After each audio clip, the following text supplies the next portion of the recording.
Dando pontapé inicial, proponho que a gente fale, para começar o programa de hoje, da votação que aconteceu ontem na Câmara dos Deputados e me refiro, claro, ao projeto que estabeleceu a isenção do imposto de renda para quem ganha até R$5 mil por mês. Foi aprovada unanimemente pelos parlamentares que estavam lá presentes. Foram 493 sims e ainda prevê, claro, uma compensação através da taxação progressiva dos chamados super ricos. Vou aqui com o nosso Mano Ferreira, especialista em desenrolar o enrolado para o afegão médio que nos ouve e nos assiste. É claramente uma vitória do governo também, dado que foi uma das principais promessas de campanha do presidente Lula. Como você analisa essa votação? Tem uma dimensão eleitoral, política, mas, claro, fiscal e econômica, que ninguém quer falar em ano pré-eleitoral. Mas vamos ser sinceros aqui com a nossa audiência, que é o nosso compromisso. Exatamente, Marinho. Muito bom dia para você, bom dia para a nossa audiência. Foi uma grande vitória do governo e do populismo. Na prática, estamos dando um presente em ano eleitoral para cerca de 90% da população. Só que, obviamente, não há conta que feche quando a gente faz de conta que 90% da população não paga imposto. Na verdade, paga, porque o Brasil cobra, historicamente, muito mais pela via do consumo do que pela via da renda. Só que no consumo a gente paga sem perceber que está pagando, e aí a raiva é menor. Na renda, a gente paga e tem consciência quando está pagando. E isso gera um cidadão mais indignado e mais disposto a cobrar eficiência por parte dos governantes. Então, o que a gente viu em Brasília foi mais um capítulo do suco que faz o Brasil ser o Brasil. Populismo e discurso fácil, no lugar de encarar, de fato, o problema difícil, Marinho. Isentar o imposto de renda de até R$5 mil, dado que 90% dos nossos compatriotas e sobreviventes ganham, em média, R$3.500, 90% da população brasileira, pode até ser um desafogo ali para o assalariado brasileiro, desde que isso não se torne um peso ali no carrinho de supermercado desse mesmo assalariado olhando adiante. Isso que a gente tem que ter em mente, sabendo que o dia de amanhã sempre vem. David, sua expectativa? E nessa fala do ministro da Fazenda agora pela manhã, né, a gente acompanhou um pouco aqui na programação, sim. Marinho. Se você me permite até, em nome da precisão, vamos ouvir o próprio e a gente volta para o debate. Foi uma votação histórica, 493 votos, sem nenhum voto contra, né? Todo mundo que estava presente ontem, marcou presença lá votou a favor do projeto. Eu penso que foi uma construção muito importante que contou com a liderança, sem sombra de dúvida, do presidente Hugo Mota e também com a liderança do relator Arthur Lira. Muito importante a maneira como eles conduziram os trabalhos, ouviram a sociedade. Foram alguns meses de tramitação em que houve a oportunidade de todo mundo se manifestar, contra-argumentar. Eu acredito que foi um golaço do Congresso Nacional e eu não acredito que nós vamos ter problema nenhum no Senado, a julgar pelo que o Senado já votou. Tá aí o ministro da Fazenda, Fernando Haddad, e David Tarso complementando. Nessa fala também, hoje pela manhã, ele destacou sobre a reforma tributária. E essa que é a grande preocupação, porque a partir do momento, como o Mano bem trouxe, que você isenta uma boa parte da população brasileira do imposto de renda, do outro lado você vai criar ainda mais impostos, muito provavelmente, nessa costura que está sendo feita entre o governo e o Congresso Nacional, para aumentar os impostos, então, relacionados às empresas. E isso, claro, que encarece o custo de vida, que já anda elevado. Então, quando a pessoa vai até o supermercado desde o começo do ano até agora, já vê aumentos significativos em relação àquilo que ela consegue adquirir. E aí faz substituições e às vezes deixa de comprar. E não só isso, né? Outras questões também estão com um preço bem mais elevado desde o começo do ano. Então a gente vê uma escalada nesse sentido e a população brasileira sendo refém disso. Mas claro que politicamente vai ser explorada essa questão e por isso que foi unânime, né, a votação na Câmara dos Deputados, porque nenhum parlamentar quis se colocar contra ali, falar, eu vou ser o contrário à medida de isentar boa parte da população do imposto de renda, vou seguir aqui, mas depois a gente vê de que forma que vai arrecadar. E isso, claro, que vai gerando déficit e uma evasão também de empresários que já estão migrando, né, para os países vizinhos, como Paraguai, Bolívia e outros. Muita gente dizendo, Fernando Fonseca, que talvez, enfim, esse seja o momento que o termo isentão ganhou uma conotação positiva. Talvez o fulano que só ganhava ali menos de R$5 mil, ele é o verdadeiro isentão a partir de agora. Você compra essa tese ou não é bem por aí? É uma coisa linda, né? Você vê o Congresso votando unanimemente para baixar imposto. Mas será que é isso mesmo, o efeito real? O ministro falou... Ele falou sobre golaço. Eu acho que foi um golaço, sim. Só tem que tomar cuidado para não tomar um gol contra agora, aumentando impostos para as empresas, como o David falou, porque nas empresas é que são gerados os empregos, é que são gerados os novos negócios, é que a economia gira. Então não adianta nada aliviar ali o pessoal da operação, os trabalhadores, onerar os empresários, e aí você vai ter redução de investimentos, você vai ter, às vezes, aumento de desemprego, você vai ter repasse desses valores para os itens de consumo, como o Mano falou, e você acaba não tendo esse efeito, acaba prejudicando a economia.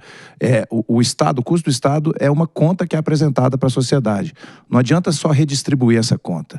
Você tem que reduzir essa conta, através de redução de custos de gastos públicos. É igual você chega numa mesa de bar lá e você recebe uma conta, ao invés de dividir igual para todo mundo ou dividir de acordo com o que cada um consumiu, você vai dar para os que pagaram menos, dos que ganham menos pagar menos, os que ganham mais pagar mais. Pode até parecer justo, mas o que vai acontecer é que os que pagam mais simplesmente vão parar de sentar na mesa do bar com você. Então acho que é bom pensar sobre esse tipo de coisa na hora de tomar essas decisões. Eu acho que essa votação mostra que o Congresso, enfim, pensou no povo brasileiro ou talvez no voto que o povo brasileiro vai acabar colocando na urna no ano que vem. Essa é a sua expectativa, até porque foi unânime, né? Aninha Beatriz Rios. Bom dia, André. Bom dia, nossa audiência. Acho que você tocou no ponto-chave. Essa vitória, ela é em prol da reeleição e não em prol da população. Nenhum deputado, às vésperas das eleições, quer se contrapor a uma ideia que parece tão brilhante quanto a isenção do imposto de renda. Mas o que me chama a atenção e que eu gostaria de escancarar mais uma vez neste programa é como o Brasil não tem um projeto de país a longo prazo.